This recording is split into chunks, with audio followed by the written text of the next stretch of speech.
let's get started. The first thing we're going to do is take our citrus leaf green and we're just going to drop in an outline on the leaves. Now if you color heavier, you're going to have more concentrated color. If you color lighter, you'll probably have more of a watercolor look. I just color that in, and then I go in with my Clover Meadow, which is my second green, and I'm just going to highlight here and there, pull in some of this clover, and I'm going to do that to the top green and the bottom, and here I've already done that on one. So we're ready to go.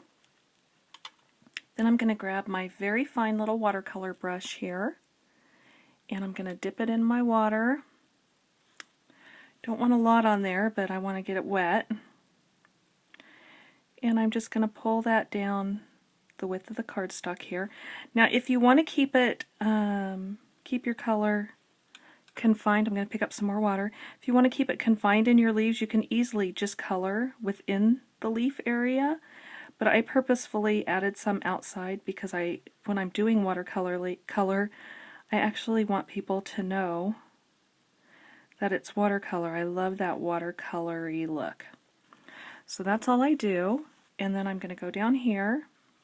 Might have a little too much water on there.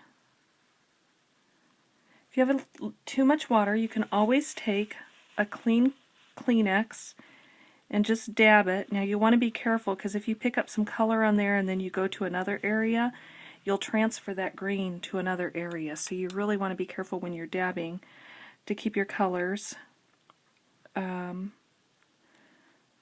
Always dab with a clean spot. Okay, we're just going to drop some water in there, and I just dropped my water and leave. Okay, that's all you do. And then for the next step, you're just going to go in and add your next color, your next lightest color. We're going to outline our letters here. And again, I go outside the lines. Doesn't have to be right in there. Then I'm just going to drop in some color here. Maybe a little bit more right there. Drop in my second color. Okay, and then we're going to do day.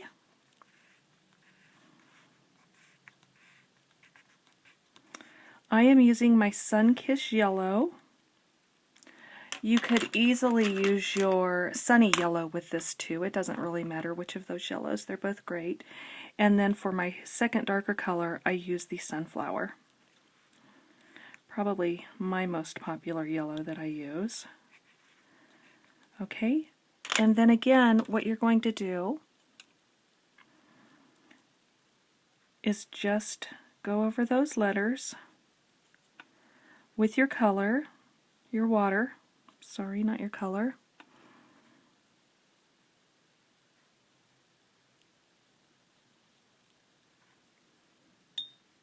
Might need to pick up a little more water there. Ooh, I definitely got a lot there. If you get a lot of water on, it's going to fade your colors out quite a bit. I definitely got a lot of water on that E, so I'm going to pick some up. Then just don't mess with it, just leave it alone, let it dry. After you let it dry, if you want to go back and add color, you can always add more layers in. And this, I'm working on the White Daisy. Just dropping in the color here. Just like that, super simple. Then I take my bubble gum and I just go over the lovely. I definitely exaggerate where my color goes on this.